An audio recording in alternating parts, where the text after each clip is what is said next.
안녕하세요. 책 읽어주는 여자 도원입니다. 오늘 읽어드릴 책은 무라카미 하루키 작가님의 라오스에 대체 뭐가 있는데요? 라는 여행 에세이입니다. 물론 수많은 작품들로 여러 문학상을 수상하신 작가님이지만 저에게는 장편소설 1Q84로 알게 된 작가님인데요. 이 작가님이 보스턴, 아이슬란드, 뉴욕의 재즈클럽, 핀란드 등을 여행하시면서 쓴 여행 에세이입니다. 그 중에서도 저는 오늘 라오스 편을 읽어드릴 거예요. 라오스는 저도 굉장히 즐겁게 여행했던 나라인데요. 라오스 하면 제가 생각나는 건 방비행에서 굉장히 즐겁게 했던 액티비티, 흙탕물을 튀기며 달렸던 버기카, 야시장에서 먹었던 다양한 과일 주스들, 또 루앙프라방에 있는 아기자기한 사원들, 세상에서 제일 맛있는 까오삐약 국수, 이런 게 생각나는데요. 이 책에서는 라오스 중에서도 루앙프라방이라는 도시에 머물면서 쓴 여행 에세이입니다. 굉장히 하루키만의 고요하고 낭만적인 감성으로 쓴 글을 읽으면서 저도 여러분도 다시 한번 라오스에 가고 싶어지게 만드는 글입니다. 그럼 시작할게요. 일본에서 라오스 루앙프라방까지 가는 직항편은 없으므로 어딘가에서 비행기를 갈아타야 한다. 방콕이나 하노이를 경유하는 것이 일반적이다. 내 경우는 중간에 하노이에서 1박을 했는데 그때 한 베트남 사람이 왜 하필 라오스 같은 곳에 가시죠? 라고 미심쩍은 표정으로 물었다. 그 말의 이면에는 베트남에는 없고 라오스에만 있는 것이 대체 뭐길래요? 라는 뉘앙스가 묻어 있었다. 자, 라오스에 대체 뭐가 있단 말인가? 좋은 질문이다. 아마도. 하지만 내게는 아직 대답할 말이 없다. 왜냐하면 그 무언가를 찾기 위해 지금 라오스까지 가려는 것이니까. 여행이란 본래 그런 것이 아니겠는가. 그러나 그런 질문을 받고 새삼 생각해보니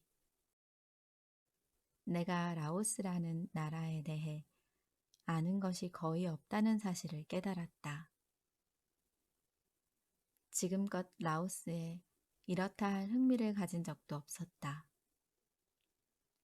그곳이 지도 어디쯤 위치하는지조차 제대로 몰랐다. 당신도 아마 비슷하지 않을까? 상당히 내 맘대로 짐작해보는 것이지만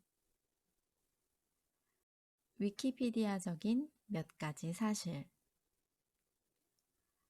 라오스는 동남아시아 유일의 내륙국으로 바다에 면한 부분이 없다. 아마 서퍼 인구도 적을 것이다. 그 대신이랄까, 메콩강이라는 큰 강이 국토를 가로지르며 남북으로 흐른다. 강은 그 자체로 미얀마와 태국 등 이웃나라와 국경을 이룬다. 국토 면적은 일본의 약 3분의 2. 대부분은 험준한 산지와 밀림으로 이루어져 있다. 인구는 일본의 20분의 1. 작가님이 일본 분이라 대부분의 기준을 일본에 두고 비교했다는 걸 참고해 주세요. 나라 전체 GDP는 도토리 현 경제 규모의 약 3분의 1에 해당한다. IMF에서는 후발 발전 도상국으로 분류한다. 국민의 78%가 농업에 종사한다고 말해도 어떤 곳인지 전혀 짐작이 안 가죠. 나 역시 그렇다. 그러니 직접 가보는 수밖에 없다. 목적지인 루앙프라방은 메콩 강가에 위치한 매우 아담한 마을이다. 마을 자체보다 외곽에 있는 공항이 더 클 것이다. 현관은 쓸데없이 크고 근사한데 방은 몇 개 안 되는 집과 비슷하다. 거실을 지나 안쪽 문을 열었더니 바로 뒷마당이 나오는 격이다. 재밌는 비유네요. 인구는 2만 명 남짓. 그곳에 크고 작은 사원이 헤아릴 수 없을 정도로 아마 헤아릴 수야 있겠지만 정확한 수는 알려져 있지 않다. 그 사원이 빼곡히 모여 있어 일명 불도로 불린다. 옛 란상 왕국의 수도였지만 국방상의 이유로 16세기 들어 비엔티안으로 천도했기 때문에 지금은 마치 일본의 나라처럼 종교적인 정취가 감도는 조용한 고도가 되었다. 외국인 관광객에게 인기 있는 곳이다. 참고로 세계유산에도 등록되었다. 고층 건물이나 쇼핑센터 같은 것은 찾아볼 수 없다. 스타벅스나 맥도날드도 없다. 주차 미터기, 교통신호조차 없다. 사원이 많으니 당연히 승려의 수도 많다. 선명한 오렌지색 승복을 걸치고 머리를 민 수많은 승려가 마을의 모든 길을 모든 방향으로 오간다.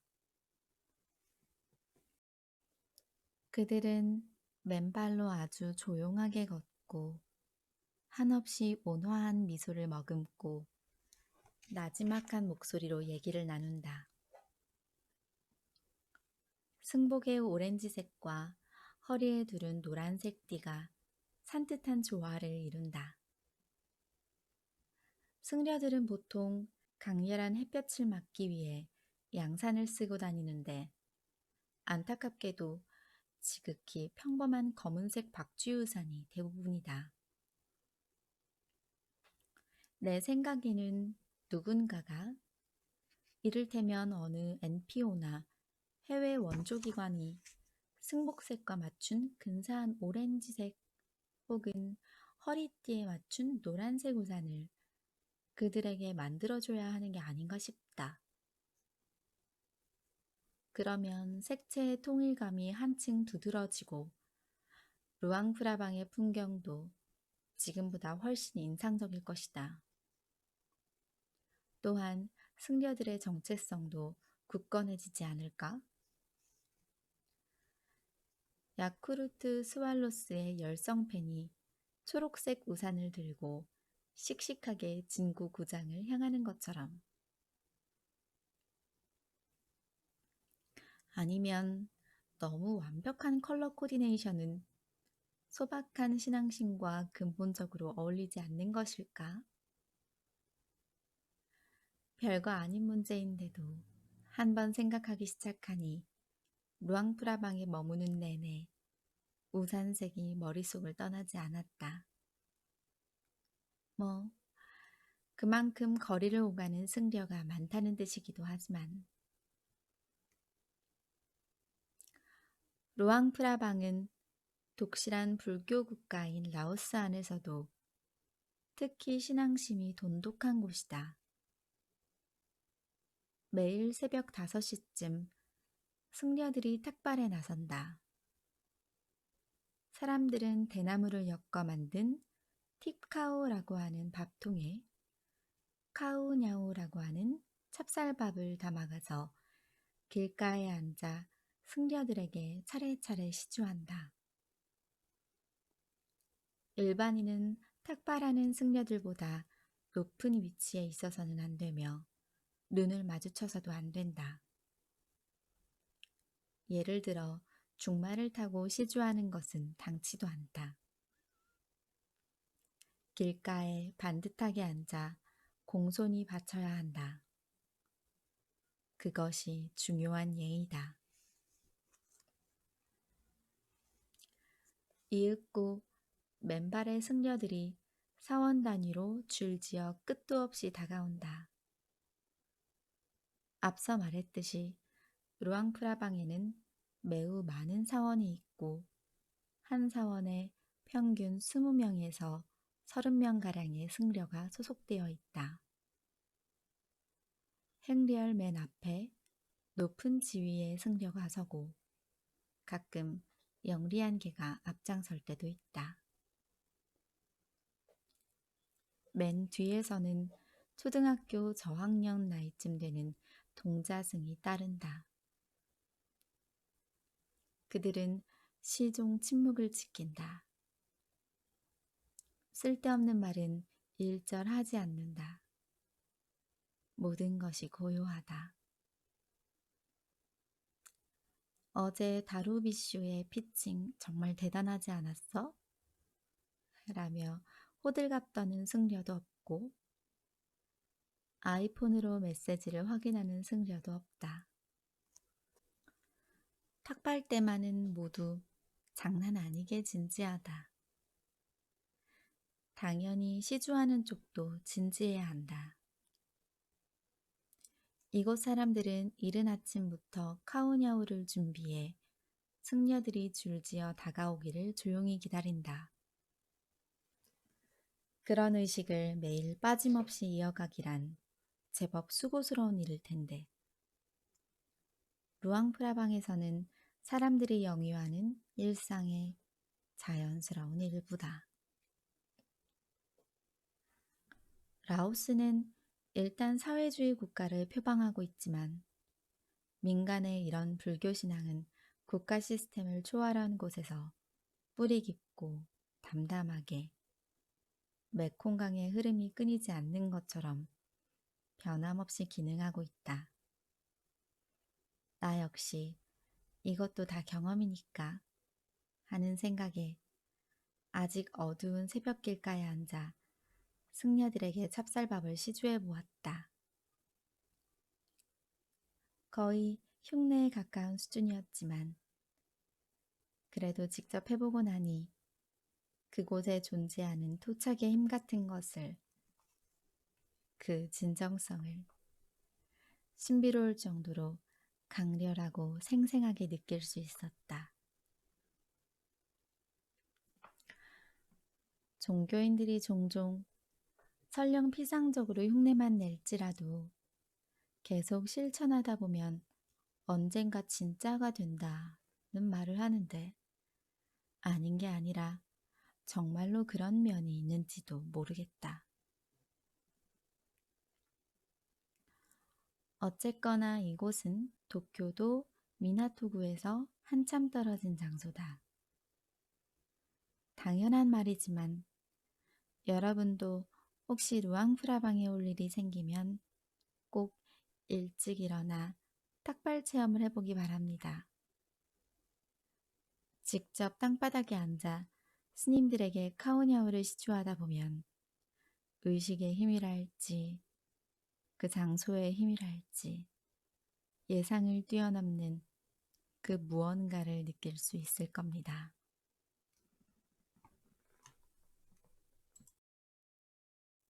루앙프라방시 바로 앞에는 메콩강이 말 그대로 도도하게 흐르고 있다.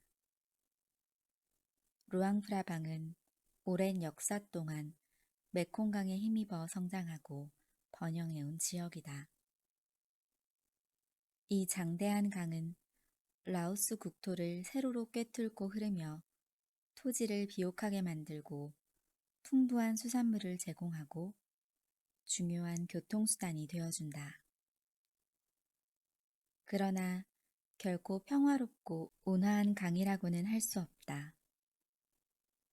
내가 방문한 시기는 건기라서 수량이 평소보다 적었을 텐데도 산간을 흐르는 물살은 거칠기 짝이 없고 물빛은 호우가 내린 직구처럼 불길한 갈색을 띠고 있었다. 곳곳에 지류가 한데 모이는 메콩강은 하류에서 거대한 하천을 이루어 하구 쪽에 유명한 메콩 삼각주를 형성하는데 이 주변의 강폭은 불과 100m 정도밖에 되지 않는다. 그런데 다리가 하나도 놓여 있지 않아서 사람들은 페리로 강 건너를 오간다. 강가에 서서 그 끝없는 흙탕물의 흐름을 바라보노라면 저 밑바닥에는 과연 무엇이 있을지, 어떤 생물이 살고 있을지 왠지 모르게 불안한 기분이 들곤 한다. 나는 루앙프라방 옛 왕궁 근처에 있는 선착장에서 롱테일 보트라고 하는 소형 리버보트를 타고 시내에서 25km 정도 떨어진 상류까지 거슬러 올라갔다. 도중에 작은 마을을 방문하거나 무수한 불상이 늘어선 신비로운 동굴을 구경하거나 강가의 교도소와 담배 공장, 옛날 왕의 여름별장 앞을 스쳐 지나가거나 했다. 물살이 무척 빨라서 상류로 올라가려면 반대 방향보다 2배 이상의 시간이 걸린다. 이따금 후두둑 후두둑 빗방울이 떨어지는 찌뿌듯이 흐리고 쌀쌀한 날이었다. 동남아시아이긴 하지만 내륙의 깊은 산속에 위치한 지방이라 겨울철에는 꽤 추워진다. 보트 여행에 그다지 적합한 날씨는 아니었다. 그래도 그 덕분에 강은 맑고 화창한 날과는 조금 다른 일면을 내게 보여주었다. 파카와 바람막이로 몸을 감싸고 보트에 올라 비에 젖은 강변의 밀림 풍경과 무슨 장애물에 부딪혀서 거친 거품을 일으키는 강물과 강 위로 떠내려가는 온갖 이름 없는 생활물자를 멍하니 바라보는 동안 메콩강의 깊고 신비로운 그리고 어스름하고 과묵한 정취가 축축하고 얇은 베일처럼 우리 위에 드리워져 있었다. 불온한, 정체 모를 이라는 표현이 어울릴 만한 기분마저 든다. 메콩강은 마치 하나의 거대한 집합적 무의식처럼 땅을 파고들고 중간중간 자기 편을 늘려가며 대지를 굵직하게 관통한다. 그리고 짙은 탕류 속에 자신을 감춘다. 강을 둘러싼 풍경에는 풍요로운 자연의 은총이 안겨주는 감촉과 더불어 대지를 향한 경외가 불러일으키는 긴장감이 어우러져 있다. 메콩강은 강가에 거주하는 사람들의 라이프 스타일과 빈틈없이 밀착해 있는 듯 보인다. 장대한 강은 그대로 사람들의 라이프라인을 이룬다. 수위가 내려가서 노출된 강가의 비옥한 땅은 한시가 아깝다는 듯이 왕성하게 경작되고 있었다. 메콩강의 수위는 10m 가까이 오르내리기도 한다. 검고 우락부락한 물솥대가 다가와 탁한 물을 마시고 여자들은 강물에 다리를 담글고 민물새우를 잡는다.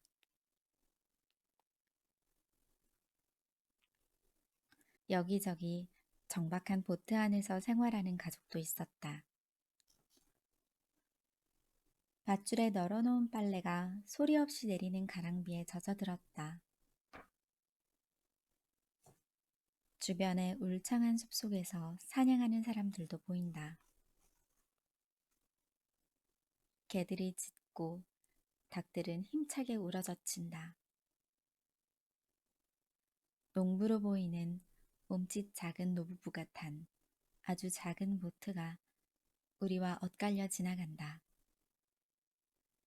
아마 어디로 장을 보러 가는 길인지도 모른다. 사람들은 말 그대로 메콩강을 따라 생활을 꾸려가고 그 의식과 마음은 끊임없는 강의 흐름과 공생하는 듯하다. 거의 체념한 듯, 그러나 때로는 터프하게 강 앞에서, 특히 강 위에서 우리 여행자는 그저 그곳을 스쳐 지나가는 환영 같은 존재에 불과하다. 우리는 이곳에 와서 구경만 하고 다시 떠나간다. 단지 그뿐이다. 미세하게 긁힌 자국 하나 이곳에 남기지 못한다. 보트를 타고 강 상류로 거슬러 오르노라면 그런 사실을 절감하게 된다. 이윽고 나라는 실체가 조금씩 어딘지 모르게 그러나 확실하게 희박해져 가는 듯한 불가사의한 감촉이 느껴진다. 그리고 그 강은 분명 어디까지나 나처럼 평범한 일본인에게만 그렇다는 얘기지만 너무나 거세고 또한 너무나 탁하다. 그런 강은 이제껏 어디서도 본 적이 없다. 그것은 불과 며칠 사이 내가 갖고 있던 강이라는 개념을 그리 크게는 아니지만 아주 근본적으로 바꿔놓는다. 루앙프라방에는 근사한 레스토랑이 몇 군데 있다. 외국 여행객을 상대하는 세련된 레스토랑이다. 그곳에서 매일 저녁 느긋하게 식사를 즐겼다. 라오스 현지 음식도 있고 지극히 표준적인 양식도 있다. 와인 리스트도 그럭저럭 충실하다. 그리고 맛의 수준은 상당히 높은 편이다. 루앙프라방에는 외국인 관광객이 많기 때문에 그런 레스토랑을 쉽게 찾아볼 수 있다. 나는 메콩강에서 잡힌 적어도 메뉴판에는 그렇게 쓰여 있는 생선을 자주 주문했다. 차가운 코코넛 스프와 모크라 불리는 흰살 생선찜이 단골 메뉴였다. 그런데 아침이 되어 강가에서는 커다란 새벽 시장을 어슬렁어슬렁 걷다가 가게 앞에 진열된 신선한 생선을 목격하고는 나도 모르게 헉 소리가 나왔다. 그리고 지금까지 내가 이런 것들을 먹었단 말인가? 하고 가벼운 충격에 휩싸였다. 메콩강에서 막 잡혀나온 그 물고기들의 생김새는 평소 일본의 생선 가게에서 보던 것과는 너무나 동떨어져 있었다. 그로테스크하다는 표현은 좀 심하지만 솔직히 말해 보기만 해도 구미가 당기는 생김새는 아니다. 전혀 아니다. 그러나 그런 광경을 보지만 않는다면 맛 자체는 매우 좋다. 이 새벽 시장에는 보고 싶은 듯 아닌 듯한 류의 흥미롭고 와일드한 식재료가 한가득 있다. 어떤 가게에서는 쥐인지 다람쥐인지 모를 꼬치구이를 팔았다. 껍질이 거무스름하고 바삭바삭해 보였다. 쥐가 됐건 다람쥐가 됐건 혹은 날개를 떼어낸 박쥐라던가 다른 무엇이 됐건 아무튼 먹어볼 마음이 드는 음식은 아니다. 물론 눈 딱 감고 먹어보면 생선과 마찬가지로 꽤 먹을 만한데? 라는 생각이 들지도 모르지만 뭐 그건 그렇다 치더라도 라오스 음식은 꽤 맛있답니다. 베트남 요리와 태국 요리의 딱 중간쯤이라 일본인 입맛에 잘 맞는 편이 아닐까 싶다. 길거리에서 할머니가 파는 고헤이모찌 비슷하게 생긴 구운 떡도 옛날 생각이 나서 아주 맛있었다. 길거리 음식을 파는 노점상이 여기저기 늘어서 있다. 갖가지 과일도 싸게 판다. 그런 것들 위주로 먹는다면 가난한 젊은 여행자도 꽤 저렴하게 생활할 수 있을 듯하다. 하숙집 같은 간소한 게스트하우스도 많고. 음식 얘기를 하니까 말인데요. 라오스 음식은 한국인 입맛에는 상당히 잘 맞아요. 고수를 싫어하시는 분들은 고수만 빼달라고 말하면 글쎄요. 뭐 특유의 향료도 그렇게 거북스럽지 않고 음, 저는 한국에 와서 라오스 음식들이 너무 많이 생각나서 몇 번 따라해 봤는데 그 현지의 맛은 역시 표현하기 어렵더라고요. 여러분도 라오스에 가시면 겁먹지 마시고 길거리에서 파는 음식도 이것저것 먹어보시고 이름 모를 식당에 가서 음, 사진을 보고 음식을 주문할 수 있거든요. 맛있어 보이는 음식들 주문해서 현지 음식 한번 접해보시는 걸 추천드립니다. 위생은 보장 못하겠어요.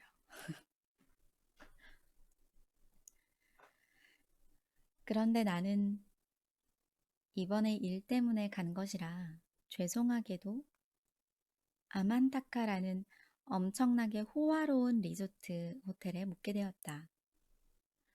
원래는 20세기 초 프랑스인이 지은 병원 시설이라는데 아름답고 조용하고 더없이 청결하고 고상하며 녹음이 풍부한 넓은 중정이 있어서 마치 별천지 같은 곳이다. 대형 수영장과 차밍한 레스토랑이 딸려 있다. 루앙프라방에는 이런 프랑스풍의 고즈넉한 숙소가 굉장히 많아요. 가격도 그렇게 비싸지 않아요. 이 호텔에서는 일주일에 한 번 지역 출신의 뛰어난 연주자를 모아 밤의 수영장에서 숙박객에게 라오스의 이 지방의 민속 음악을 들려준다. 춤도 곁들인다. 보나마나 관광객 대상의 안전무해한 음악이겠거니 싶어 시큰둥했는데 막상 들어보니 매우 흥미롭고 진지한 음악이었다. 악단 맨 앞에는 실로폰 연주자가 있어서 그 사람은 옥타브 주법으로 거의 최면술에 가까운 음계를 연신 쳐나간다. 이것이 주 멜로디다. 그 뒤에 라운드 가물란 연주자가 자리 잡고 카운터 멜로디를 싱글라인으로 흘려보낸다. 처음에는 주 멜로디와 대위 멜로디가 담담히 조화를 이루어 진행되지만 가물란 연주자가 흥이 나기 시작하면서 점점 불협화음 같은 패시지를 끼워 넣는다. 이때부터 어라 싶다. 이윽고 그 부조화는 트랜스 상태 비슷한 어렴풋한 광기마저 발산하게 된다.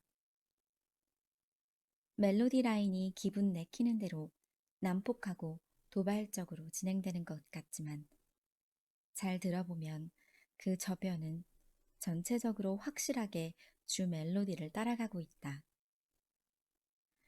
절대 기본 음계를 벗어나지 않는다. 듣다 보니 이건 꼭 에릭 돌피 같은데? 하는 생각이 들었다. 그리고 그 불협화음이 절정에 이르렀을 때는 일종의 귀신 들린 듯한 섬뜩함마저 느껴졌다. 분열적이라고 표현하면 좋을까? 의식과 무의식의 경계가 흐릿해지는 느낌이다. 고요한 밤의 어둠 속에서 그런 음악에 귀를 기울이며 토착의 저력 같은 것을 뼈저리게 실감했다. 이렇게 깊이 있는 음악과의 우연찮은 만남은 라오스 여행의 한 가지 수확이었다. 나중에 호텔 직원이 말해주었는데 그 라운드 가물란시아의 가물란과 달리 연주자 주위를 반원형으로 에워싸는 형태의 연주자는 라오스에서도 5손가락 안에 드는 명인이라고 한다. 나이가 꽤 많아 보이는데도 정정했다. 악기를 연주하지 않을 때면 커뮤니티에서 주술사 역할을 맡는다고 한다. 과연 그럴 법하다. 음악과 주술은 분명 어디에선가 하나의 뿌리로 연결되어 있을 것이다. 그 샤먼 겸 가물란 연주자가 호텔을 떠나는 나의 손목에 마치 노래를 부르듯이 긴 주문을 읊으며 가느다란 흰색 천을 팔찌처럼 감아주었다. 직접 감은 사람은 조수 할머니 둘로 연주 때는 종처럼 생긴 악기를 치며 백코러스를 맡았었다. 가무잡잡하고 마른 체구의 그 할머니들은 쌍둥이처럼 꼭 닮았다. 샤먼은 마지막으로 내게 이것은 무사한 여행을 기원하는 징표이니 사흘 동안은 풀면 안 되네 라고 말했다. 풀려고 해도 풀 수 없어서 사흘 후 도쿄에서 가위로 자르는 수밖에 없었다. 그동안 나는 줄곧 도망 나온 동물처럼 손목에 끈을 묶고 도쿄에서 생활했다. 그리고 끈을 볼 때마다 라오스를 떠올렸다. 루앙프라방에서 당신이 해야 할 일은 먼저 사원을 둘러보는 것이다. 사원 호핑. 이런 점은 교토나 나라에 갔을 때와 비슷한데 두 도시에 비해 압도적으로 규모가 작으므로 사원 순례가 그리 큰 고행은 아니다. 어디든 대체로 도보로 갈 수 있다. 만약 걷다 지치면 툭툭이라 불리는 지붕 달린 삼륜 택시를 잡아타면 된다. 소리는 꽤 시끄럽지만 유명한 사원을 모두 돌아보는데 이틀이면 충분하다. 고사 내력을 자세히 해설해주는 가이드 같은 사람과 함께 다니면 편리하겠지만 세세한 역사적 사실과 종교적 배경을 그리 잘 알지 못하더라도 가이드북을 끼고 혼자서 이런저런 상상을 하며 돌아다니기만 해도 꽤 즐거울 겁니다. 오히려 그쪽이 자기 페이스대로 움직일 수 있어 더 편할지도 모른다. 가장 중요한 것은 내 개인적인 의견이지만 어쨌거나 시간적인 여유를 가지는 것이다. 루앙프라방의 사원을 느긋하게 도보로 돌아보며 한 가지 깨달은 점이 있다. 즉, 평소 우리는 그렇게 주의 깊게 사물을 보지 않는구나 란 사실이다. 우리는 물론 매일같이 여러 가지를 보지만 그것은 볼 필요가 있기 때문에 보는 것이지 정말 보고 싶어서는 아닐 때가 많다. 전철이나 차에서 창밖으로 잇따라 흘러가는 경치를 멍하니 눈으로 쫓는 거나 마찬가지다. 무언가 한 가지를 찬찬히 살펴보기에는 우리 생활이 너무나 바쁘다. 진정한 자신의 눈으로 대상을 본다, 관찰한다는 것이 어떤 의미인지조차 차츰 잊어가고 있다. 그런데 루앙프라방에서는 보고 싶은 것을 스스로 찾아내고 자신의 눈으로 진득하게 시간을 들여 바라봐야 한다. 그리고 그럴 때마다 갖고 있는 상상력을 부지런히 발동해야 한다. 우리가 기존에 가지고 있던 기준이나 노하우를 적당히 끼워 맞춰 기계적으로 정보를 처리할 수 있는 장소가 아니기 때문이다. 우리는 다양한 대상을 선입견 없이 관찰하고 자발적으로 상상하고 앞뒤를 가늠해 큰 그림을 그리고 취사 선택해야 한다. 평소에 그리 익숙한 습관이 아니다 보니 처음에는 조금 피곤할지도 모른다. 그러나 몸이 그곳 공기에 익숙해지고 의식이 시간의 흐름에 순응해감에 따라 그런 행위가 점점 재미있어진다. 나는 루앙프라방에서 여러 가지를 보았다. 어스름한 가람에 무수히 늘어선 오래된 불상과 나한상, 고명한 승려의 상, 그 밖에 정체 모를 갖가지 피겨 중에서 개인적으로 마음에 드는 대상을 찾아내는 것은 매우 흥미로운 작업이었다. 쭉 훑어보고 넘어가면 그저 불상이 엄청 많구나 하는 감상 정도만 남겠지만 시간을 생각하지 않고 시선을 집중해 하나하나 찬찬히 바라보다 보면 조각상에도 각각의 표정과 정취가 있다는 사실을 알 수 있다. 이따금 마치 나를 위해 만들어진 듯 마음이 가는 상을 만난다. 왠지 반가운 비슷한 감정마저 든다. 그런 상을 만나면 아, 네가 이런 데 있었구나 라고 무심코 말을 걸고 싶어진다. 대부분 칠이 벗겨지고 표면이 변색되고 귀퉁이가 떨어져 나간 것들이다. 개 중에는 코나 귀가 아예 사라진 것도 있다. 그러나 그들은 어스름 속에서 불평 한마디 하지 않고 한눈 팔지도 않고 우기도 건기도 가리지 않고 그저 묵묵히 흐르는 시간을 견뎌온 것이다. 100년이고 200년이고 나는 그중 몇몇 조각상과 아무런 이유 없이 마음이 통하는 기분이 들었다. 그렇게 다정한 친근감을 안겨주는 분위기는 서유럽의 여느 성당들과는 상당히 다르다고 할 수 있다. 서유럽 성당에는 보는 이를 압도하며 장엄한 기분을 자아내려는 면이 있다.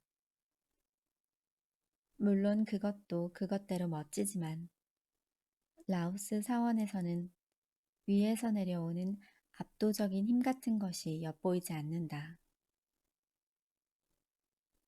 자세한 내막은 잘 모르겠지만 라오스 사람들은 무슨 일이 있으면 사원의 조각상을 복납하는 모양이다. 부자들은 크고 근사한 상을 바치고 그렇지 않은 사람들은 작고 소박한 상을 바친다. 그것이 이 나라에서는 신앙심의 발로인 듯하다. 그렇다 보니 매우 많은 수의 불상과 조각상이 사원에 모여든다. 그리고 잘 찾아보면 이유는 잘 모르겠지만 그 중에 나와 개인적으로 이어져 있다고 밖에 보이지 않는 조각상이 엄연히 존재하는 것이다. 그래서 나는 그곳에서 나 자신의 파편 같은 것을 남아도는 시간과 스스로의 상상력으로 조금씩 주워 모을 수 있다. 왠지 신기한 기분이다. 세상이란 이루 말할 수 없이 넓은데 동시에 또한 내 발로 걸어서 돌아볼 수 있을 만큼 아담한 장소이기도 한 것이다. 루앙프라방의 특징 중 하나는 어디에나 이야기가 넘친다는 것이다. 대부분 종교적인 이야기다. 사원 벽 곳곳에 이야기를 담은 듯한 그림들이 가득 그려져 있다. 하나같이 왠지 모르게 신비롭고 의미심장해 보인다. 이 그림은 무슨 뜻인가요? 라고 마을 사람들에게 물으면 다들 아, 이것 말이죠. 하며 기꺼이 유래를 설명해 준다. 전부 아주 재미있는 종교적 설화들이지만 내가 가장 놀란 점은 그렇게 수많은 이야기를 모든 사람이 정확하게 알고 있다는 것이었다. 바꿔 말해 그 많은 이야기가 사람들의 의식 속에 집합적으로 저장되어 있는 셈이다. 그 사실이 무엇보다 나를 감동시켰다. 그런 식으로 저장된 이야기를 바탕으로 커뮤니티가 만들어지고 사람들이 지연으로 확고하게 묶여 있다는 사실이 종교라는 것을 정의하기란 매우 어려운 일이지만 그렇게 고유한 이야기성이 세계 인식의 틀로 가능하게 하는 것도 종교에 주어진 하나의 기본 역할이라 할 수 있으리라. 당연한 얘기지만 이야기가 없는 종교는 존재하지 않는다. 그리고 그것은 목적이나 중개자의 해석을 필요로 하지 않는 순수한 이야기여야 한다. 왜냐하면 종교란 규범과 사유의 원천인 동시에, 아니, 그 이전에 이야기의 공유 행위로서 자생적으로 존재해 왔을 테니까. 요컨대 그것이 자연스럽게 무조건적으로 사람들 사이에 공유되는 것이 영혼을 위해 무엇보다 중요하기 때문이다. 나는 루앙프라방의 사원을 돌아보며 잠옷 깊이 이런 생각들을 했다. 사색이라고 할 정도는 아니지만 나도 모르게 머리가 자꾸 그런 쪽으로 흘러갔다. 아마도 시간이 남아 돌아서였을 것이다. 뒷골목에 있는 아주 작은 절에 들어가 보니 고승에게 바나나 비슷한 것을 공손하게 바치는 작은 원숭이상이 있었다. 어쩌면 바나나가 아닐지도 모르겠다. 아무튼 정글에서 땄을 법한 먹을거리다.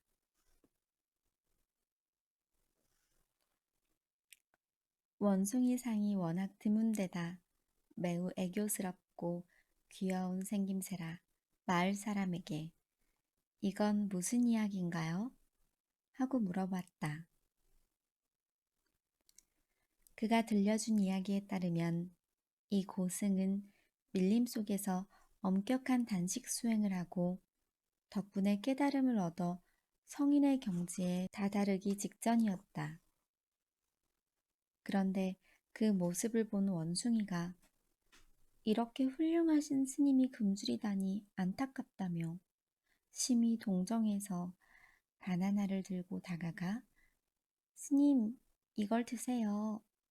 라며 내밀었다는 것이다. 물론 고승은 고맙다고 인사하고는 정중히 거절했다. 단식이 무슨 의미인지 원숭이 입장에서는 이해할 수 없었던 것이다. 그나저나 기특한 원숭이죠. 그래서 그 스님은 무사히 성인이 되었을까? 그것까지는 물어보지 않아서 잘 모르겠습니다. 어쨌거나 나는 그 원숭이상이 몹시 마음에 들어서 몇 번이고 그 작은 절을 찾아가 여러 각도에서 원숭이의 모습을 바라보았다. 아마도 시간이 남아 돌아서였을 것이다. 경내에는 언제나 큰 개 두세 마리가 여기저기 널브러져 낮잠을 자고 있었다. 개에게도 시간은 넘쳐나는 모양이었다. 내가 만난 이곳 사람들은 하나같이 상냥하고 온화한 언동에 목소리도 작으며 신앙심이 독실해 탁발하는 스님에게 음식을 기꺼이 사주한다. 동물을 소중히 여기므로 길가에는 수많은 개와 고양이가 느긋하게 자유를 만끽하고 있다. 아마 스트레스 같은 것도 없으리라. 개들은 표정이 순하고 거의 짖지도 않는다. 기분 탓인지 꼭 미소 짓는 것처럼 보이기도 한다. 길모퉁이에는 아름다운 부겐빌레아가 풍부한 분홍빛 폭포처럼 만발해 있다. 그러나 외곽으로 조금만 나가면 진흙탕처럼 탁한 물이 사납게 흘러가는 메콩강이 있고 밤의 어둠 속에 울려 퍼지는 레디컬한 토착 음악이 있다.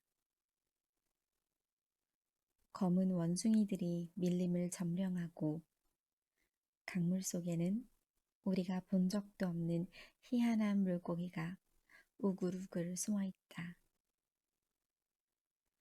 루앙프라방 항복판에 있는 푸시 언덕에 오르면 짙푸른 밀림 사이로 굽이치며 흘러가는 메콩강을 저 멀리까지 내려다볼 수 있다. 여기서 조망하는 강은 강가에서 볼 때와 상당히 다른 인상이다. 석양을 받아 황금빛으로 반짝이는 그 물결은 사람의 마음을 곱게 어루만진다. 그곳에서는 시간의 흐름이 걸음을 늦춘 듯한 고요함이 느껴진다. 황혼이 내려앉고 이윽고 불탑 위로 하얀 별이 반짝인다. 물고기들도 강바닥에서 잠을 청한다. 라오스에 대체 뭐가 있는데요? 라는 베트남 사람의 질문에 나는 아직 명확한 대답을 찾지 못했다. 내가 라오스에서 가져온 것이라고는 소소한 기념품 말고는 몇몇 풍경에 대한 기억뿐이다.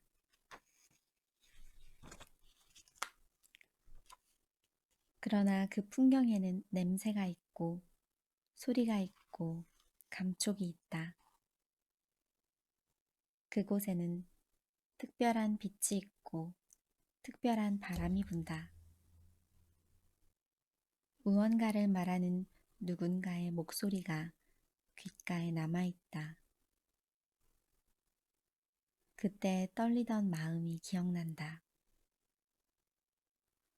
그것이 단순한 사진과 다른 점이다. 그곳에만 존재했던 그 풍경은 지금도 내 안에 입체적으로 남아있고 앞으로도 꽤 선명하게 남아있을 것이다. 그런 풍경들이 구체적으로 어떤 쓸모가 있을지는 아직 알 수 없다.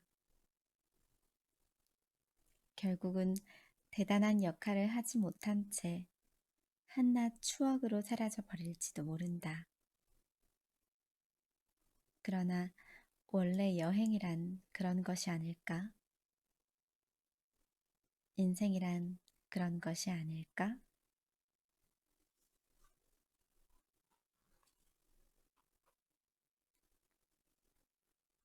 라오스 편만 읽어보았는데요.